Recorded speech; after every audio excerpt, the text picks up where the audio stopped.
Common on his way to the Arlington Street tea stop. You know the one I'm talking about, I think, over by the public garden. The man had decided that morning that he would buy a token. This was back when you used tokens to ride the T. He'd buy a token and enter the station and end his life on the third rail. The demons in the young man's head had convinced him that life was no longer worth living. I hope that if any one of us ever finds ourselves in that desperate situation, that we know there's help available. But the young man was just about to head down the stairs from the sidewalk down to the station entrance when a voice called out, "Welcome." Caught up in thoughts of suicide, the man briefly wondered whether this welcome was the angel of death beckoning him. But again he heard, "Welcome." Well, it turns out it was a Sunday morning, and the greeters of the Arlington Street Church, the Unitarian Church right in front of that subway stop, were out on the front steps of the church that morning with a handshake and a smile and welcome for people at church. And one of those ushers, one of those greeters, mistook this man for a visitor to the church, and he said, "Welcome." And, the confusion gave the troubled man pause, and he decided that he'd go in the church and say a final prayer before going forward with his plan. The service began, and he ended up staying, and something that was said or that happened in church that morning caused this man to reconsider his decision to take his own life. Something gave him whatever it was he needed that morning to keep on keeping on. And I'm told that for many years after, the man remained a devoted member of the Arlington Street Church. Now, who knows what it was that changed the man's mind that morning? Maybe it was some beautiful music sung by the choir, or a consoling word spoken by the pastor. If I knew what those words were, I'd say them every morning, every Sunday. But what we do know is if that man hadn't been met that morning with a warm greeting from another human being, he may very well have gone forward with his plan. Now, for me, friends, this story is an important reminder that when folks walk through the doors of our church on a Sunday morning, or when we pass someone on the street or at work or at the grocery store, we have no idea what's going on in their lives. We don't know what sorrow or pain or joy or regret that they carry. What we can do is offer a little human warmth, a smile, a hello. We can offer up to their humanity the simple but profound gift of our own. I think that during our pandemic isolation, it was easy to lose sight of the power, the healing power, the saving power of human presence.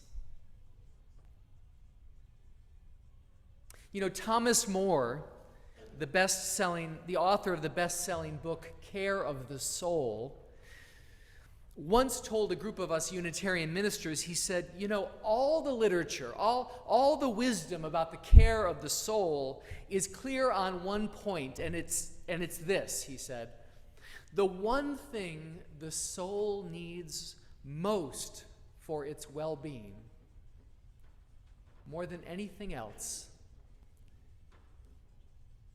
is a friend.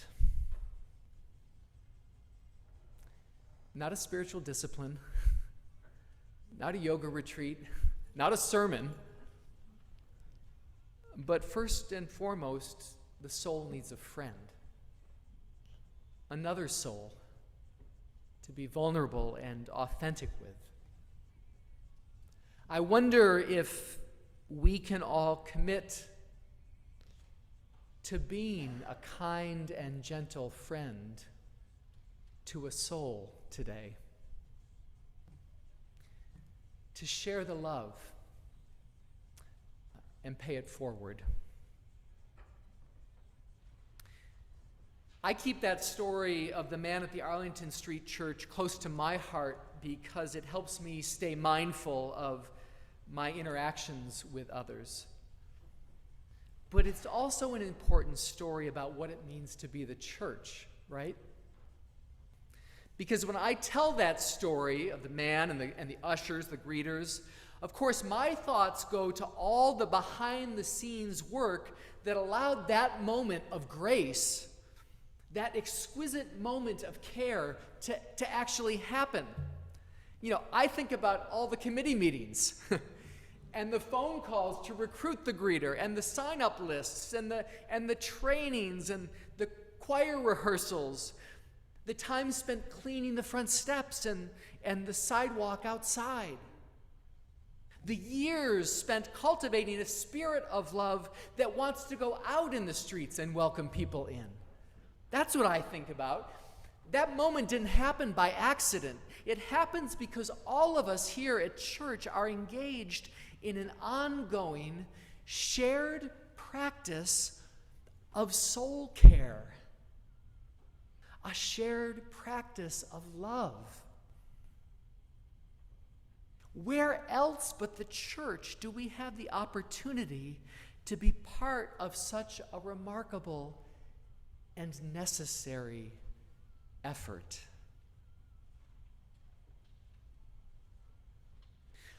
A colleague of mine recently made a case for why we should go to church in a post-pandemic world, and she wrote this. She said, "Joining a church is a way of practicing among a small group of people over a significant period of time what you'd like the world to be like." At church, love is a many-splendored thing. It takes many forms. Love looks like a warm greeting in the narthex.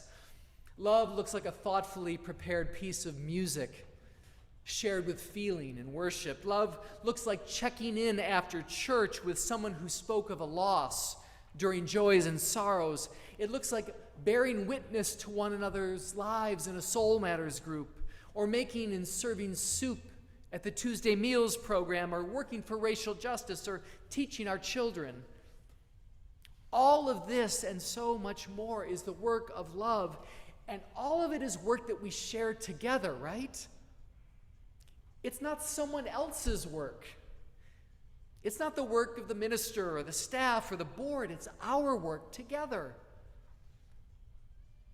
You know, and since today is the beginning of our stewardship drive, it's worth mentioning that our financial gifts to the church are also critical to this work of love.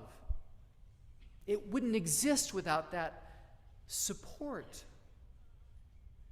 You know, we are stewards of a community that has carried forward the work of love for nearly 400 years now.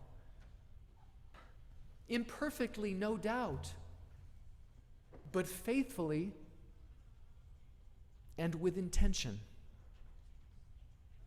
And our gifts to the church will ensure that the church's ministry of love will not only be here for us, not only for our children, but for generations to come. We share the love and we pay it forward. Okay? And for that to happen, we each need to play our part. You know, and I want to share just one last story about how love operates as a communal and as a shared practice. But I'm afraid this story is going to date me a little bit because it takes place in a gay bookstore. Now, do you remember back when there were things like a gay bookstore, right? Or its close relative, the feminist bookstore, or the Afrocentric bookstore? Most of these good community-minded shops were done in by Amazon long ago, which is too bad because the books were always just the tip of the iceberg, right? A city's gay bookstore was really the hub of the LGBTQ community. It served almost like a community center. It was a place you turned to find your people, to find out what was going on in the community, to find support. If you were lucky to find a date, right? Didn't have those apps back then. Anyway, that's a digression. The story goes that one night at a gay bookstore in town, the phone rang and the clerk answered the phone, but the caller wasn't looking for a book. The caller was a young woman who lived far away from that city in the middle of the country somewhere, who thought she might be gay. And she didn't know what to do. She didn't know where to turn. She didn't think her family and community would accept her for who she was. She was really upset. Now, the bookstore clerk was no counselor, right?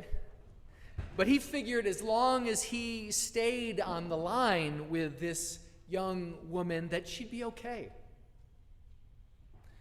So he listened to her and he tried to reassure her, and he listened some more, and this went on for quite some time on the phone, such that a line was now beginning to form at the cash register, right?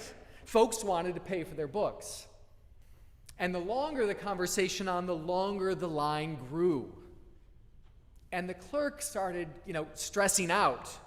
On one hand, he didn't want to get off the phone with this young woman. On the other hand, he could see his customers checking their watches, right? He didn't know what to do. Then, one of the customers who'd been waiting in line for 5 minutes, maybe more, she walked right up to the clerk at the register, and the clerk thought to himself, oh boy, I'm in trouble now. The woman came up to him and put out her hand and said, give me the phone. It's my turn. She took the phone from the clerk, and she started talking with a young woman.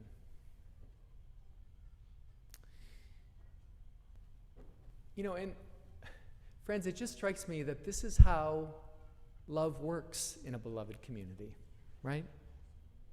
We stand in line together, and when it's our turn, we step forward and we do our part. We do our part to sustain this shared practice of love and care for the world. And who knows, maybe the next time we'll be the hurting person on the other end of the line, and someone will step forward and do the same for us. Because that's how it works.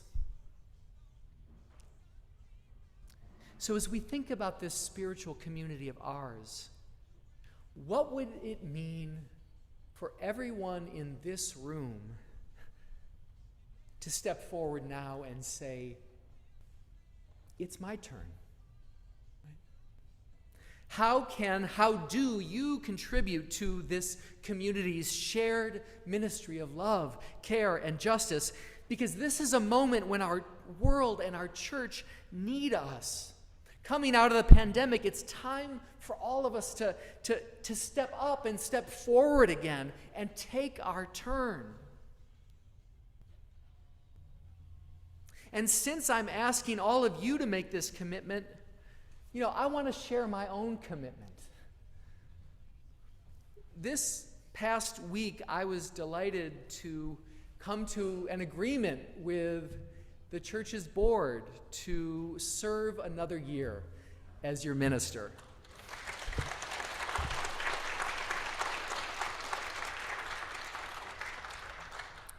When I began back in August, the church was in the midst of lots of transition, right? I think we've begun some important work together this year, the work of regathering and rebuilding this community, shaping our love to respond to the world as we know it. And I think we have further to go. And I want to work with you to help see that work through. And so today I want to invite all of us to join together to see that work through. Together, let's share the love. And together, let's pay it forward. Amen.